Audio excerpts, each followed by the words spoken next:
Isang mapagpala at magandang umaga po sa inyong lahat.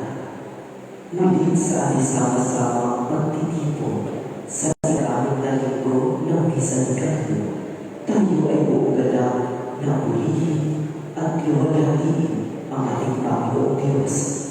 Ang ating pagbasa ngayon ay hamon mula sa aklat ni Propeta Isaias, sulat ni Pablo sa mga Pilipos at mula sa Ebanghelyo ni San Lucas.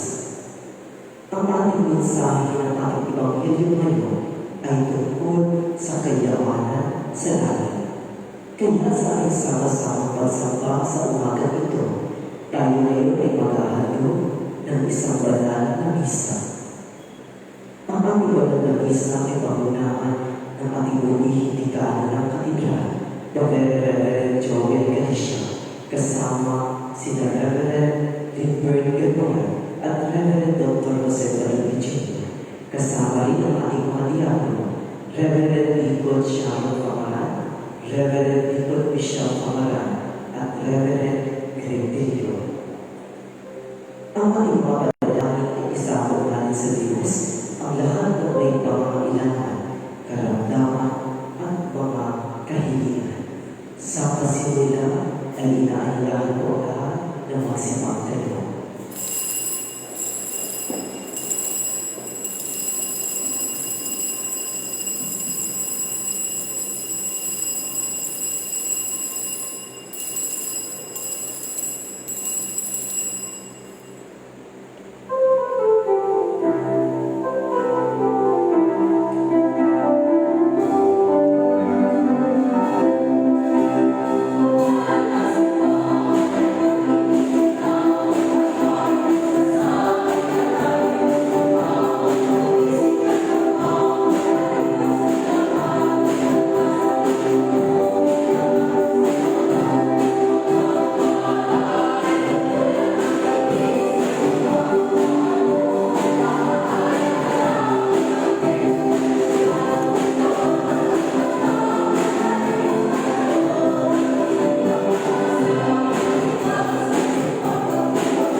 Kaawaan kayo ng kapangyarihan ng Diyos, patawarin kayo sa inyong mga kasalanan, at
Diyos, ginawa mo kaya-kaya ang taunang paghihintay sa kapanganakan ng iyong anak na si Jesucristo.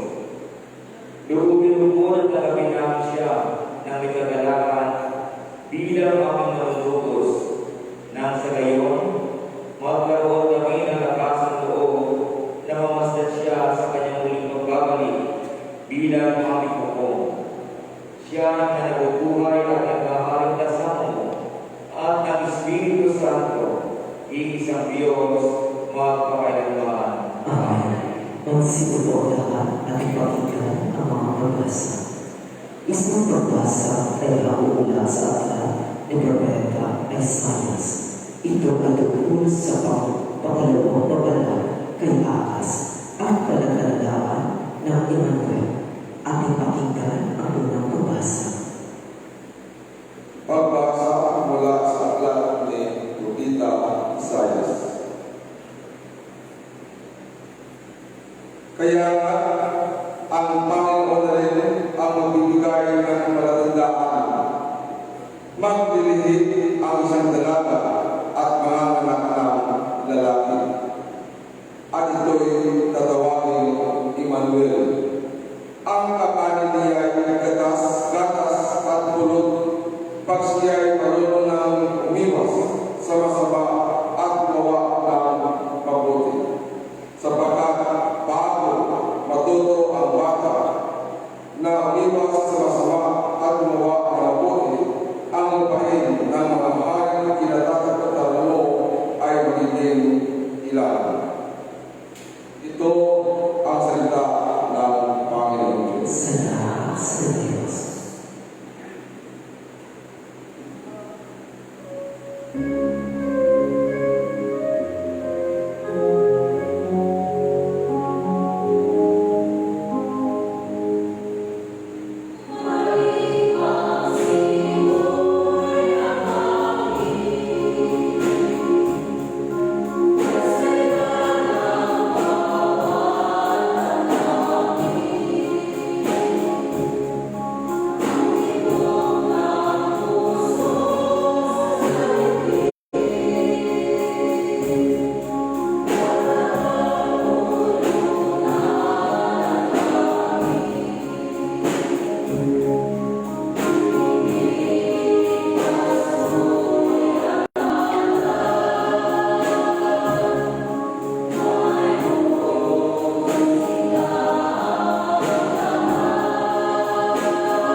Isang pagbasa ay hamon mula sa sulat ni Pablo sa mga taga-Pilipos.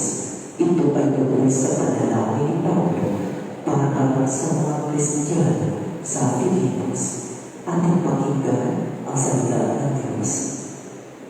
Pagbasa mula sa sulat ni San Pablo sa mga taga-Filipos. Sumainyo nawa ang kapapala at kapayapaan ng Diyos na ang Ama at ng Panginoong Hesus Kristo. Nagpapasalamat ako sa Diyos tuwing maalaala ko kayo. Ang aking mga panalangin para sa inyo ay laging puspos ng kagalakan dahil sa inyong tulong sa pagpapalaganap ng mabuting balita tungkol kay Kristo mula nang ito'y inyong nagapit hanggang sa kasalukuyan. Tinitiyak ko sa inyo ang mabuting gawa na pinasimulan sa inyo ng Diyos ay kanyang lulusin hanggang sa araw ng pagbabalik ni Kristo Jesus. Marapat lamang na pahalagahan ko kayo ng ganito sapagkat kayo'y mahal sa akin. Naging kahati ko kayo sa mga pagpapala ng Diyos noon pa ako'y nagtatanggol at nagpapalaganap ng mabuting balita, maging ngayong nakabilang mo ako. Nalalaman ng Diyos na ang pananabik ko sa inyo ay kasing laki ng pagmamahal sa inyo ni Kristo Jesus. Itinadalangin ko sa Diyos na mag-ibayo ang inyong pag-ibig at kasangkapan ng malinaw na pagkakilala at malawak na pagkakaulawa upang mapili ninyo ang pinakamahalaga sa lahat ng bagay. Sa gayon, pagdating ng araw ng pagbalik ng Kristo, masusungan kayong malinis, walang kapintasan at puspos ng magagandang katangian kaloob sa inyo ni Kristo Kristo sa karangalan at kapurihan ng Diyos. Ito ang salita ng Panginoon Diyos. Salamat sa Diyos. Magsitayo ang lahat.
Ang Panginoon ay sumainyo. At sa kayo Pakinggan ang mabuting balita ng ating Panginoong Jesucristo ayon kay San Lucas. lumalapit sa iyo, Panginoong Hesus Kristo.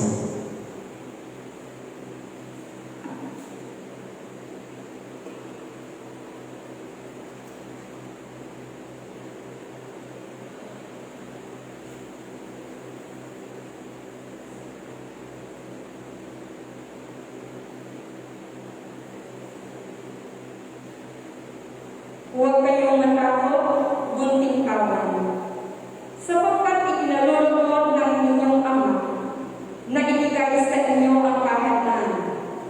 Ipabili ninyo ang inyong mga ari-arian at mamigay kayo sa mga dukha. Gumawa kayo ng mga lungutang hindi naluluma at magbibog ng kayamanan sa langit na hindi nakukulangan, sapagkat doon walang makalalaki na magnanakaw at wala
Magsiupo ka.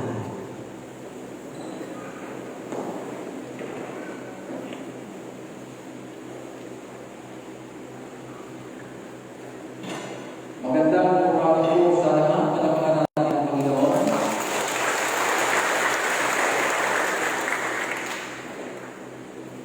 Sa umaga ito, muli tayo ay nagkatipon upang pagsaluhan natin ang mabuting balita ng kaligtasan.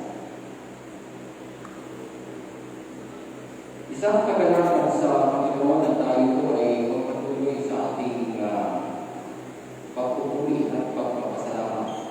Ito ay isang biyaya natin upang hindi natin matamang biyaya ito ay gawin natin at bilang kahalagahan ang mga aral ng Panginoon.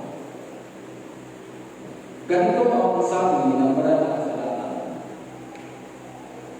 Huwag kayong matakot ng tingkawan sapagkat ikinalulugod ng Ama na ibigay sa inyo ang kaharian. Napakaganda po ang unang lalaki ito. Ang sabi ng Panginoon, ikinalulugod ng inyong Ama na ibigay sa inyo ang kaharian.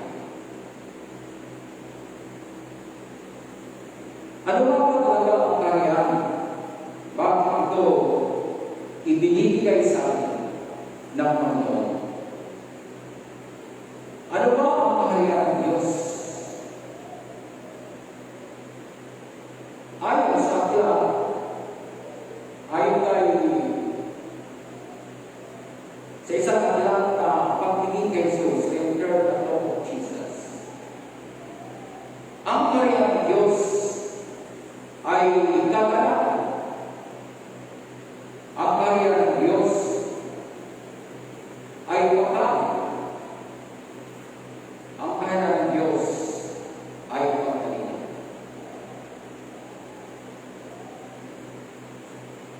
Kung titignan po natin, ang langit ay hindi po kaharian ng Diyos, kundi ito ay lugar o tirahan ng Panginoon. Binabanggit ng ating Ebanghelyo na sabi niya, ibinibigay sa atin ang kaharian ito. Ikinalulugod niya, ibinibigay ito sa atin. Bakit ito ibinibigay sa atin ng Panginoon? Dahil nais niya maging bahagi tayo sa kanyang paghari. Yun ang pinalayo ng Panginoon Diyos sa atin.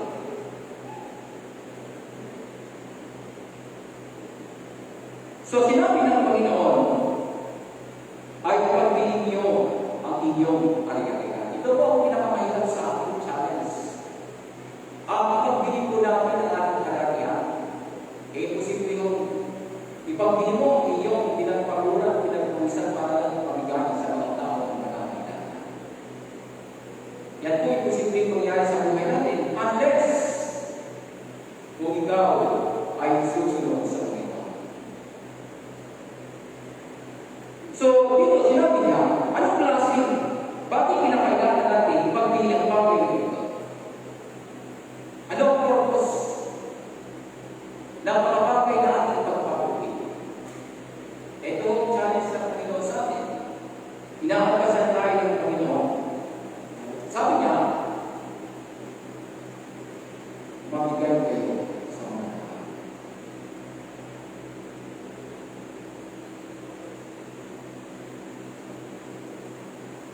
Tayo ba ay makapagbibigay sa mga tao? Yan po ang tanong. So dito, layunin kasi ang ating Panginoon kung paano tayo magpapahalaga sa ating Panginoon. Dalawang bagay ang nais na iparating sa atin ng Panginoon kung bakit kailangan ito. Kailangan, paano tayo mag-invest sa langit? Ang sabi ng Panginoon po kayo ng kayamanan sa langit. Yan ang sabi ng Panginoon. Paano tayo mag-invest ng ating kayamanan sa langit? Iyan ka, itinuturo ng Panginoon na mamigay kayo. At sa pagtuliwan ng ating pastoral, dapat talagang magpagaya. Yan ang tinuturo sa atin ng Panginoon. Yan isang bagay na kailangan natin invest upang maging mayaman tayo sa langit. Kasi ito naman yung pagmimirahan natin ang langit. Diba? At kung tayo nangarap pagkatapos natin sa mundo ito, ay dapat mayroon kong ngayon ang mga bagay na gagawin natin. Mag-imus ka, tumulong ka sa mga tao na nangangailangan. Mga kapatid sa pananampalataya, so ang pag-invest ay isang yaman.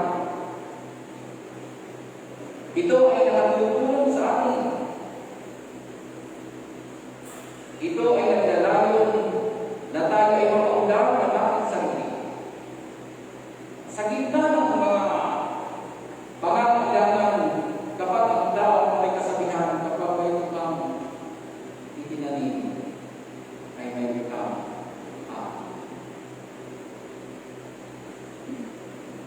So, sa invest na ito sa langit, sa maikling salita, ang sabi ng Panginoon mamigay kayo, maglimos kayo. Ngayon, maraming mga institusyon na nagkakawa. Hindi ba ito ay pag-umbok? Hindi ba ito ay magandang ugali? O isang mabuting gawa kapag ikaw ay tumutulong o gumagawa ng bagay sa ating kapwa? Ikaw ay nagkakaroon ng mga bagay na ikinatutuwa ng iyong kapwa. So kaya ang pananampalataya, dapat ito ay nagbubunga at nakikita sa ating gawa. So kung gumagawa tayo, ito ay bunga, o kung gumagawa tayo ng mabuti, ito ay bunga ng ating pagkakilala sa Diyos. Dahil tayo ay nag-invest pagkatapos natin sa mundo ito, sa langit. So yan yung ating disputation. Nais na Panginoon maging bahagi tayo sa paghahari. Kaya ikinalulugod ng Diyos na ibigay sa atin ang kaharian ito. At dapat natin isanay ang mga bagay na itinuturo sa atin ng Panginoon. Ayon kay Lucas, sa kabanatang 4, talata 32 hanggang sa mga sumusunod na mga talata, ako ay napuspos ng Espiritu Santo at ipahayag ang pagliligtas. Ipahayag sa mga lupa ang mabuting balita. Palayanin ang mga nasisisi. Pakainin ang mga nagugutom. Panumin ang mga nagugutom. So isang bagay sa pagsasanay natin, kaya ang sabi ng Panginoon, ay isanay natin yung ating anumang posisyon sa buhay o pag-aaral sa buhay. Nais ng Diyos na mapahalabahan tayo. So kaya sa bagay nito ay tinuturuan tayo o kinakasal tayo ng Panginoon na dalhin natin ang liwanag sa mundo. So ano ang layunin ng ating buhay natin sa mundo? What is the purpose of your life in this world? And the gospel Jesus comes and us to us is to travel life in this world. Ito yung pinapayo sa atin ng Panginoon. Dalhin natin ang liwanag sa daigdig. What those traveling life means, these sentiments that we must give ourselves, we adapt with worldly position. Be power or will, worldly position, come and go. It will leave us anytime, or we will leave it anytime. So kaya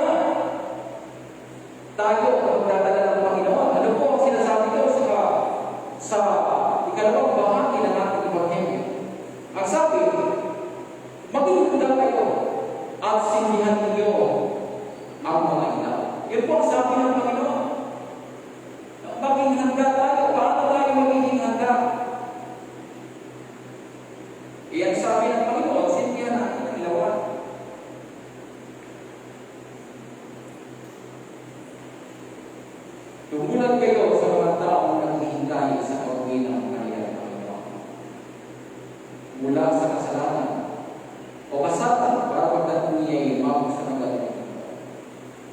So yun, sinasabi ng ating Ebanghelyo, magpapala tayo, magpuna tayo, magbigay tayo ng panahon sa Diyos upang dalhin natin ang sinasabing liwanag ng Panginoon sa atin.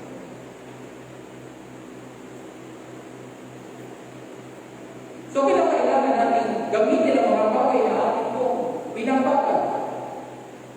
Ang mga bagay na kung saan ay dapat namumuhay tayo sa Panginoon.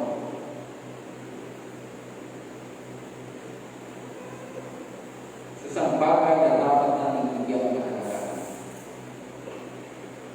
Kung hindi natin mabibigyan ng kahalagahan yung kayamanan ito, it's meaningless.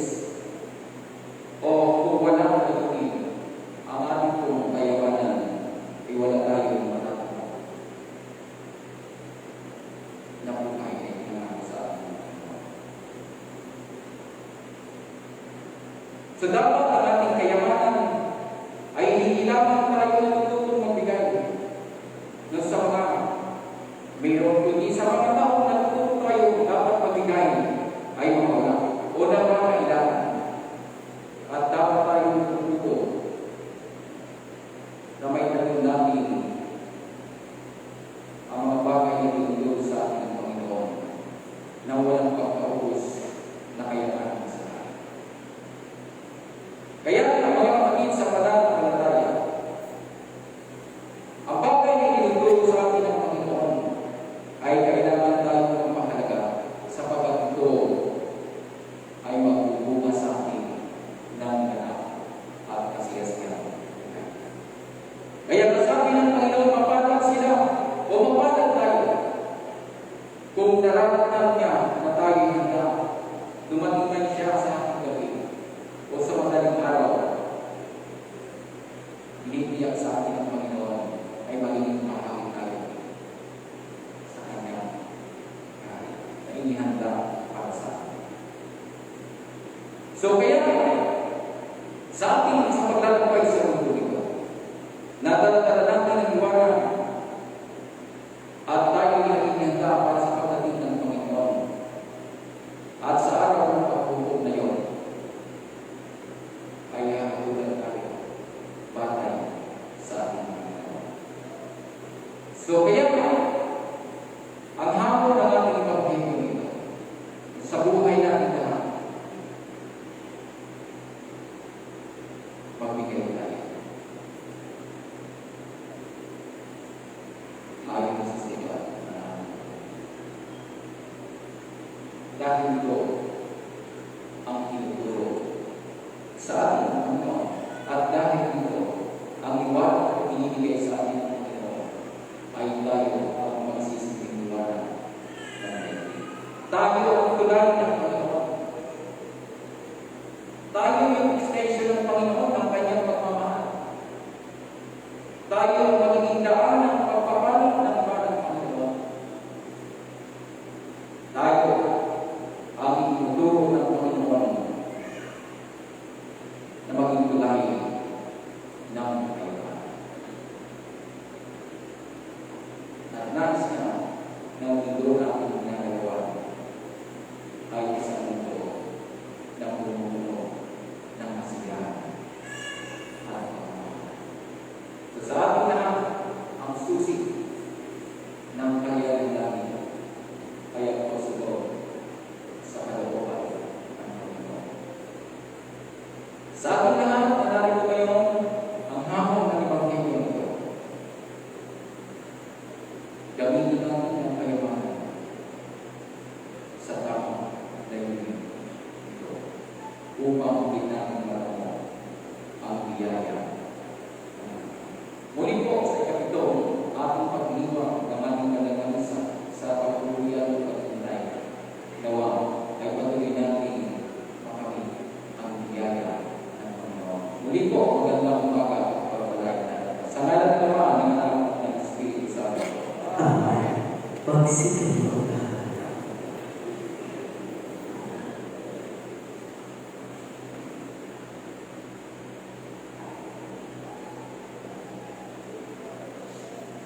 Sabay-sabay natin ipahayag ang video ng ating Santa Iglesia. Sumasampalataya kami sa isang Diyos, ang mga kapangyarihan, na lumikha ng langit at lupa, at ang lahat na nakikita. Sumasampalataya kami sa isang Panginoong Jesucristo, gugtungan ng Diyos, nagmula sa Ama, karupan ng simula ang panahon, Diyos buwan sa Diyos, liwanag mula sa liwanag, Diyos na totoo buwan sa Diyos na totoo, inianak ay hinilikha, kaysa sa pagka-Diyos ng Ama. Sa pamamagitan ay nalikha ang lahat, na para sa ating mga tao at sa ating kaligtasan, ay nanalo siya buwan sa langit. Sa pamamagitan ng kapangyarihan ng Espiritu Santo, ay pinanak siya ni Maria Virgen na Kaligtasan. Ipinako sa krus na nakata sa atin sa panahon ng Poncio Pilato, nagpakasakit na matay at nilibig, at muling nabuhay sa ikatlong araw sa katuparan ng mga kasulatan. Umakyat siya sa langit at nalungkot sa kanan ng Ama, at muling darating ang maluwalhati upang hukuman ang buhay ng mga patay, at ang kanan ay walang hanggan. Sumasampalataya kami sa Espiritu Santo, ang Panginoon ng pagbigay ng buhay na nagbubuhat sa Ama. Sinasamba siya at naluwalhati kasama ng Ama at ng Anak. Nagsalita siya sa pamamagitan ng mga propeta, na natin kami sa Iglesia Banal, Katolika at Apostolika. Naniniwala kami sa isang binyag sa pagpapatawad ng mga kasalanan, at hinintay namin ang muling pagkabuhay ng mga namatay at ang buhay na walang hanggan. Amen. Magsikot na para sa ating panalangin ngayon. Sa kapayapaan, manalangin tayo sa Panginoon. Sa ikapapayapa ng sanlibutan, upang iwabong ang diwa ng pagkakalangan ng mga bansa at mga tao sa isa't isa, manalangin tayo sa Panginoon. Panginoon, pakinggan mo kami. Para sa banal na Iglesia ng Diyos, lalong-lalo na ang Iglesia sa Juman, upang mapustos na ito ng katotohanan at pag-ibig at manatiling bahid lugis hanggang sa araw ng kanyang pagdating, manalangin tayo sa Panginoon. Panginoon, pakinggan mo kami. Para kay Rick na ating Obispo Maximo, kay Ronelio na ating Obispo, at para sa lahat ng pari at ipapamahan ni Kristo, at para sa buong banal na bayan ng Diyos, manalangin tayo sa Panginoon. Panginoon, pakinggan mo kami. Para sa lahat ng umiibig sa Diyos at sumasampalataya kay Kristo, upang ang ating pagpapahati ay mawala at ang lahat ay magkaisa, manalangin tayo sa Panginoon. Panginoon, pakinggan mo kami. Para sa gawain ng buong Iglesia, na sa pamamagitan ng matapat na pagsabi at ay mayagawa niya ang Ebanghelyo sa latandakan ng daigdig, manalangin tayo sa Panginoon. Panginoon, pakinggan mo kami. Sa lahat ng pinagkakatiwalaan ng gawain ng madla, lalo-lalo na si Rodrigo na ating Pangulo, si Rian Jesus na ating Congressman, si Jose na ating Gobernador, si Gina Alejandra na ating Alcalde, upang sila naway maging katarungan, tagapagtaguyod ng karangalan at makapagbigay ng kalayaan sa lahat ng tao, manalangin tayo sa Panginoon. Panginoon, pakinggan mo kami. Sa ikipagpapala ng gawain ng lahat ng tao sa wastong maggamit sa kayamanan ng sanlibutan, upang mailigtas ang sangkatauhan sa pagkagutom at kapahamakan, manalangin tayo sa Panginoon. Panginoon, pakinggan mo kami. Para sa mga malalita, sa mga inaapi, sa mga may sakit at mga nagdudusa, upang sila naway maibsan ang hirap at mapamalagaan, manalangin tayo sa Panginoon. Panginoon, pakinggan mo kami. Para sa kongregasyon ito, para sa mga narito ngayon at sa mga wala dito, upang tayo naway mag-atya sa mga katigasan ng puso at may pamalas ang kanyang kalwalhatian sa lahat ng ating gawain, manalangin tayo sa Panginoon. Panginoon, pakinggan mo kami. Para sa ating sarili, sa ikapagpapatawad ng ating mga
po ang aming mga Diyos, at tatawid mo ang aming mga panalangin sa iyong napakaraming awa, basta po kami iyong nagpatawad, at ang lahat ng humihiling na tulong sa iyo. Sapagkat nagkakalos mo sa biyaya, kaya niwalwali ang aming ang mga anak sa ibig sa ngayon at ang pagkailangan.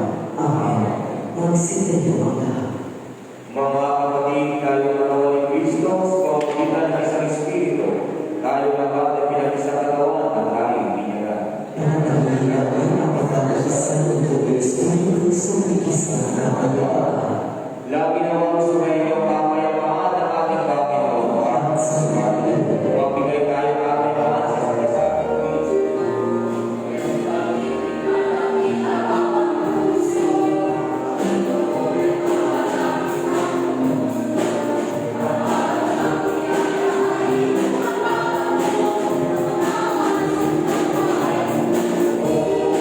Mga kapatid, ibigay sa Panginoon ang kalagayan sa kanyang pangalan, magdala ng alay at umarapang sa kanyang harapan. Magsipo ang lahat.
Magsitinyo ang lahat.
Walang hanggang Diyos, itinulog namin sa iyo ang handog na alay, tinapay at alak. Marapatan mo tanggapin ang mga handog na ito, bilang tanda ng aming pag-aalay ang aming sarili sa iyo. Nawa sa magitan ito ay matanggap namin ang lahat ng iyong kaawaan. Mabunod kami sa bigis na pag-iibigan at mapaging bago kami sa pag-ilingkod sa iyo. Sa bisa ng sakramento ng katawan at dugo ng iyong anak na sa Jesucristo na aming tagapagligtas, Amen. Maraming salamat. Maraming salamat.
Sa atin pong pagdiriwang ng banal na Eucharistia, atin pong isama sa ating mga panalangin ang ating mga kapatid nagdiriwang ng kanilang mga karawan, anibersaryo ng kasal, naway patuloy silang pagpalain ng Diyos sa kanilang buhay. Sa mga kapatid nating sa balik ng karamdaman, ipanalangin din natin sila na naway ang balik ng kanilang kalakasan at kalusugan.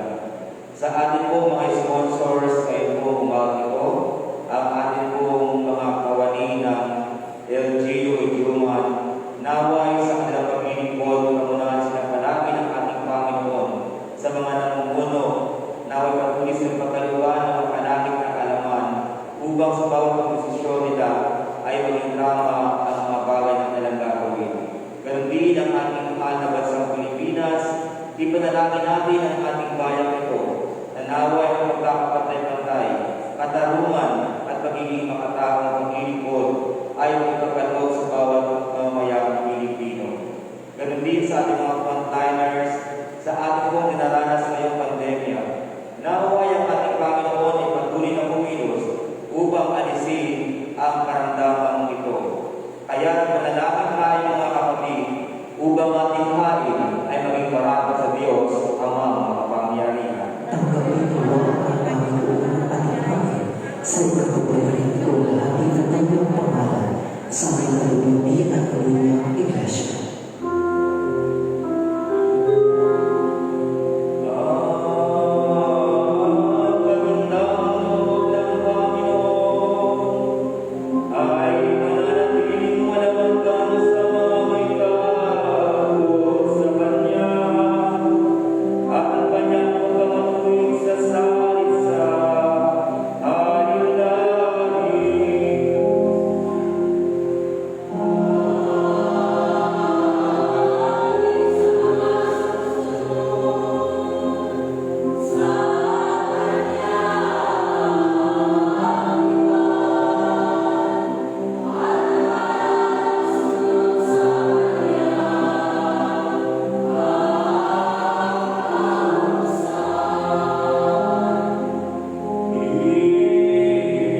sapagkat ang labing siyang kanto, kumuha siya ng tinapay, at nang siya'y makapagpasalamat sa iyo, ito'y kanyang piniraso at ibinigay sa kanyang alagad at sinabi, kunin, kanin.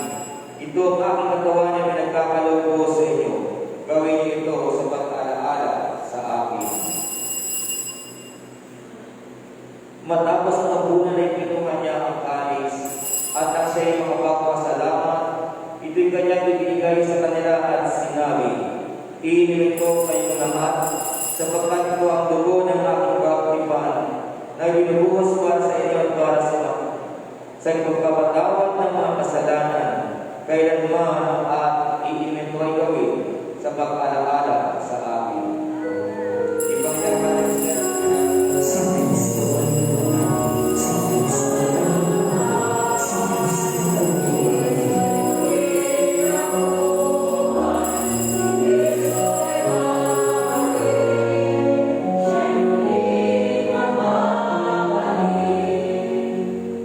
Ang kamatayan mo, Jesus, ay aming ipinahayag, ang muling pagkabuhay ay aming pinagdiriwang hanggang sa iyong pagbabalik.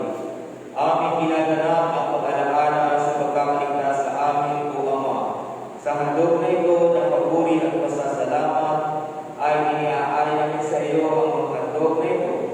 Pakamadalin po ang mga ito sa pamamagitan ng Espiritu Santo, upang para sa iyong bayan ay maging katawan at dugo ng iyong anak na si Kristo, ang banal na pagkain at inumin, bago at walang katapusang buhay sa Kanya, sa pamamagitan niya at kasama niya at sa Kanya at sa Espiritu Santo, ang lahat ng kalahatan sa iyo, upang mapapakinahin natin.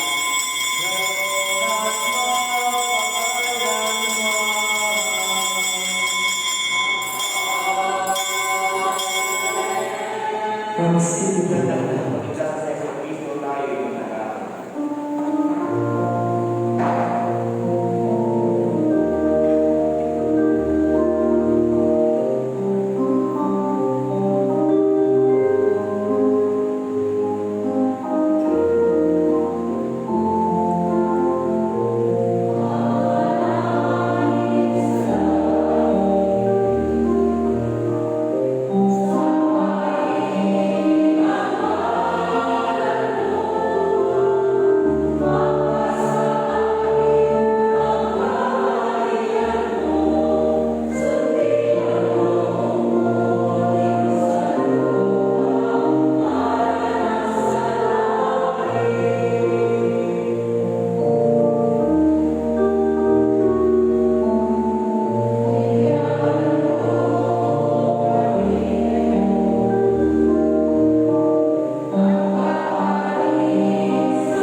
pamamagitan ng anak na si Yesu Kristo, ang aming Panginoon, na namubuhay at naghahari kasama at ng Espiritu Santo, isang Diyos, ngayon at magpakailanman. Amen. Cordero ng Diyos, at isang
naniniwala sa iyong pagkakatuloy, kundi sa iyong maraming dakilang awa. Hindi kami karapat-dapat na mamulot ng mga bumuo sa ilalim ng iyong Ama. Subalit kita sa iyo ang pagkakataon. Ipagkaloob mo sa amin kung gayon lumingin Ama, na aming nagabi ng katawan ng iyong mahal na anak na si Jesucristo at inumin ang kanyang dugo upang kami na pinalalakas at pinagiging bago ng kanyang buhay ay manahan sa kanya at siya sa amin magpakailangan. Amen. Ang mga kaloob ng Diyos para sa bayan ng Diyos, kunin ninyo mga ito sa pag-alala na binigay ni Kristo ang kanyang sarili para sa inyo at tanggapin siya sa inyong mga puso sa pamamagitan ng pananampalataya ng may masasalamat.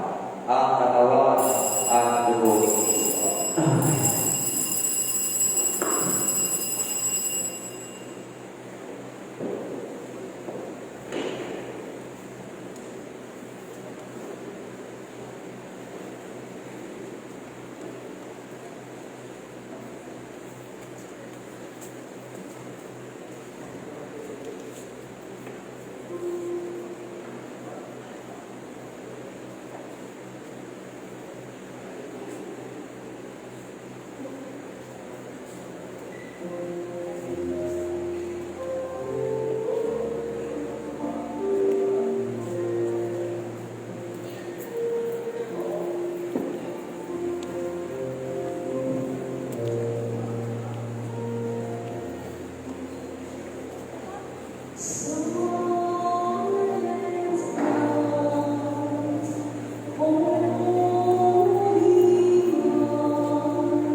Good morning po sa lahat. Palakpakan natin ang ating Panginoon. Maraming salamat po sa lahat sa ating kasama sa ating pong altar. Ang ating pong Bidikador, Father Pong Ganoran, ang ating pong kasama ulit, Dr. Joe Palumi, sa ating pong mga deacons, mga altar server, at sa ating mga choir na patuloy po nagbibigay ng kanilang magandang pinig. Maraming salamat at sa lahat na rinito sa ating mga sponsors, kaya tulungan palakpakan po natin sila. Yes, gawin ng Diyos at last 2 days na lang, no? At tuluyang mamimigas na natin ang siyang na gabi ng ating pong pagbibiyagang paghihintay. At salamat sa lahat-lahat sa pag-ating pong patuloy na sinusunod ng ating pong health protocols para po sa kaligtasan natin lahat. At ang ating halawis po ay hindi kapili dahil tuwing umaga po, tuwing taring araw sa mga sa iba't ibang mga parokya upang doon po ay mag-celebrate din ng Holy Mass. Natawagan po natin ang ating mga sponsors ngayong umaga, mga celebrator po natin. May mga birthdays and anniversaries para sa ating prayer. Ang ilgin naman po, ang sponsors po natin dito po sa altar.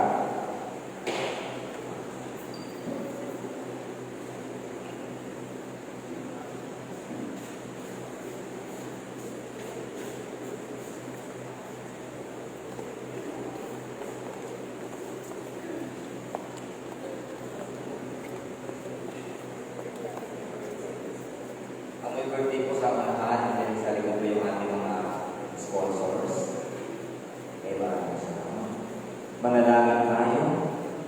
Sa iyo po Diyos, dakilang Amang nasa langit, pinupulit niladakilang namin sa araw na ito. Sapagkat narito po ang iyong anak na nagdiriwan ng kanilang mga arawan, ang aming po mga sponsors sa Panginoon. Naway patuloy silang magpalagin at ingatan, kaligayan sila ang Panginoon sa lahat ng araw ng kanilang buhay. Ipagkaloob po sa kanila ikaw ang kalakasan kalusugan ng kanilang mga katawan upang patuloy maglingkuran sa katagutan. At ikaw ang Diyos nawang magbigay sa kanila ng pangangailangan. Ikaw din magbigay sa kanila ng pangangalagang proteksyon. Ilayo silang palagi sa mga uri ng kapahamakan, pagkaingit o anumang trahedya at sa unang Panginoon. Ganun din sa amin pong lugar ng pamahalaan, pagkalooban sila ng kanunungan, kaalaman, at pagmamahal sa isang katapuhan, upang managanap nila ang kapayapaan sa aming pong bayan.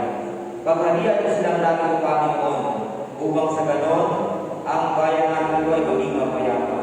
Dalangin din namin laging Panginoon ang aming mga celebrants na ito, ang aming mga sponsors, ay maging magandang modelo ng aming pong bayan. Ikaw ang maghari sa buhay nila at malapit mo kaloob ang wala na Espiritu sa mga tao ito upang sila ay maging mabuting anak ng Diyos. Itong lahat naman ang hinihiling kami pasasalamat sa tanging pangalan ni Kristo Jesus naming Panginoon na nabubuhay nagkakalit kasama mo kaysa na wala na Espiritu isang Diyos ngayon at lupa sa walang hanggan. Amen. At ang magpapalong kapangyarihan ng Diyos Ama, Anak, Espiritu Santo, nawas na tayo natin sa inyo.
pag-ibig mo sa amin lumunas nawa sa mga sugat na nilikha namin. Ang iyong mga salita na sa aming mga labi, naway mo kaya ng kapayapaan sa lahat ng tao. Isugo mo kami na may magandang tinatanaw at lakas upang pagmimura ng iyong anak, maging sa pinakakanyang mga kapatid. Kaya pupuwihin at luluwatiin ang iyong pangalan ngayon at sa mga panahong darating hanggang malakat ng maganap sa iyong kaharian. Amen. Magsilod ang lahat.